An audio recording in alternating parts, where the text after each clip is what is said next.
At the Trump EPA, the one big beautiful bill was filled with many big beautiful wins for the taxpayer. It delivered a sledgehammer to the green new scam. Billions of dollars rescinded. We want to give it back to the taxpayer. This is about us being good stewards of American tax dollars without any apology or regret. And that was EPA Administrator Lee Zeldin speaking at President Trump's 6th cabinet meeting in his second term happening this week. Lee Zeldin touting the progress made on the Trump agenda since the big, beautiful bill passed last week. And joining me now is the man himself, EPA Administrator Lee Zeldin. Lee, it's great to see you. Thank you so much for being here. And, you know, congratulations to you. You went into this job with a big agenda, and you are knocking all of those to-dos off your list. Tell me about the momentum made so far in the Trump administration in his agenda. The Trump mandate at the EPA is on both the operational side and the policy side. On the operational side, ending COVID-era remote work, getting people back into the office, going through a reorganization to right-size the agency. We don't want one more or one less person than we need to fulfill our statutory obligations and power the great American comeback. There was also a lot of funding, tens of billions of dollars pushed through EPA that we had to get a handle over. I've canceled now over $22 billion worth of grants, which is over twice the size of our annual operating budget. That's an important part of it. Now, on the policy side, a lot of President Trump's deregulatory agenda is inside of EPA. President Trump talks about a need to ensure Americans have access to clean air, land, and water. It gets to our core mission of EPA. It gets to our first pillar of powering the great American comeback. The Trump mandate that the American people voted for last November also includes unleashing energy dominance, permitting reform, advancing cooperative federalism, making America the AI capital of the world, bringing back, protecting American auto jobs. EPA has a lot that we could do on all of these fronts in order to both protect the environment and grow the economy. While we're at it, that means that we will have more deregulation in one agency than the entire federal governments across all agencies, across entire presidencies. When you look back in history, that's how much of a mess it was that we inherited from the Biden administration, with all of their rules and regulations seeking to strangulate entire industries with new rules in 2023 and 2024. And you've been able to really cut a lot of that out, right, Lee? I mean, you went in there trying to understand specifically where the wasteful spending is, and you started cutting aggressively. Where are you in that process in terms of cuts? The grants, over $22 billion, are canceled. The biggest pot of money was from the Greenhouse Gas Reduction Fund. It was part of the Inflation Reduction Act. $20 billion were parked at an outside bank towards the end of the Biden administration, given through 8 pass-throughs, in many cases going through additional pass-throughs, self-dealing in conflicts of interest with former Obama, Biden officials, Democratic donors getting access to money, unqualified recipients, reduced agency oversight. Those grants are canceled. Right now, the plaintiffs, the recipients are now litigants. So we're in court in the D.C. Circuit with regards to the Greenhouse Gas Reduction Fund, and we're confident that we made the right decision. We're very confident that we made the right decision on behalf of the American taxpayer. There was no alternative. This was a responsibility of ours to be a good steward of tax dollars, to institute a zero-tolerance policy towards waste and abuse, and not to be paying off all these well-connected left-wing friends of the Biden administration. Yeah, and these were career professionals in some regard at the EPA. Do you believe that you've made these cuts lawsuit-proof?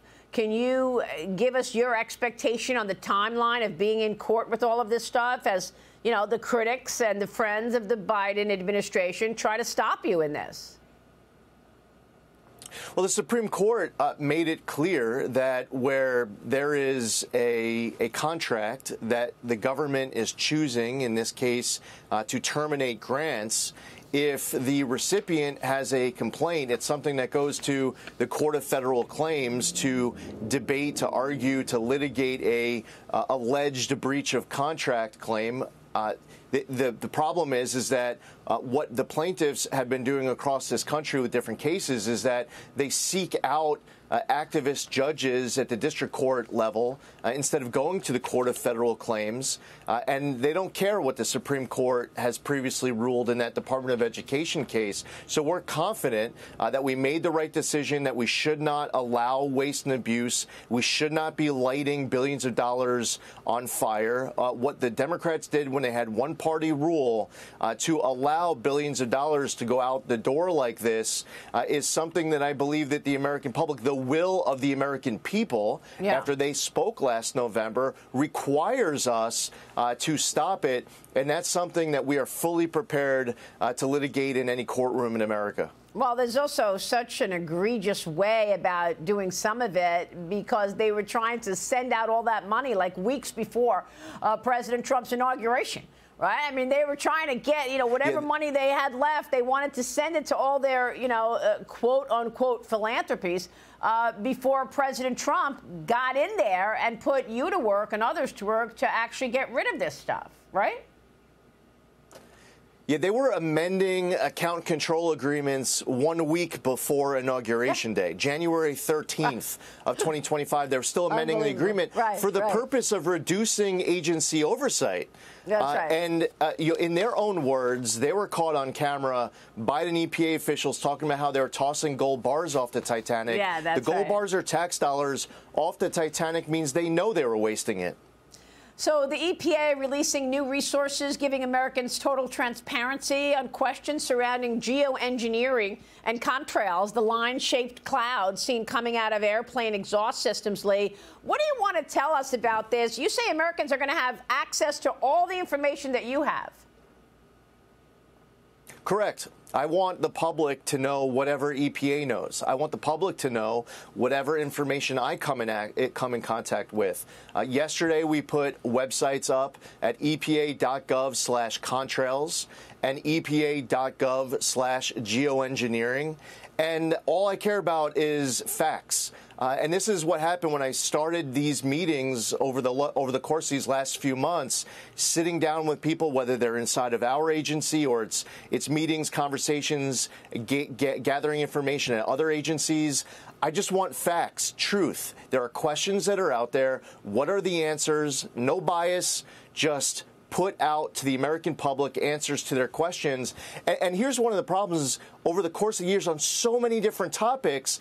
The American public will ask questions and then government just won't dedicate any time or energy towards answering the American public's questions. And as a result, there's a distrust of government that ends up forming. We're here as representatives of the people. This is a republic. And whether you're serving an elected office or you're coming and working at a federal agency, it is our duty every single day, all day long, to make the American people proud in doing our jobs, fulfilling our oath, fulfilling our statutory obligations. And in this case, questions are asked. It's our duty to find answers. I want the American public to know whatever I know, whatever the agency knows. Let me ask you about AI. The administration is definitely putting a focus on AI as well as a focus on nuclear power. All hands on deck. You and Doug Burgum and Chris Wright have talked about nuclear power. But the AI angle here is important because AI has become so efficient.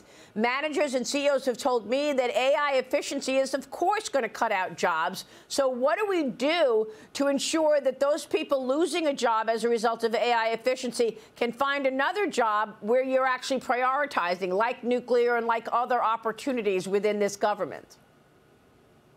Well, first off, we have no choice but to win this AI race to make America the AI capital of the world. There is no alternative. We have to do everything in our power to increase baseload power. That creates jobs. That brings down energy costs. That improves us economically, national security. I would argue it helps our environment, too, because we produce energy better than so many other countries around the world. And more economic prosperity in our country means more jobs in other sectors, more people here spending money. A more prosperous country helps Americans everywhere. So we have to win this race. Yeah, and I love all the executive orders that President Trump has signed with regard to nuclear. I know you're working hard on that as well. Lee, it's great to see you this morning. Thank you, sir. Thanks, Maria. All right, Lee Zeldin joining us. We'll be right back.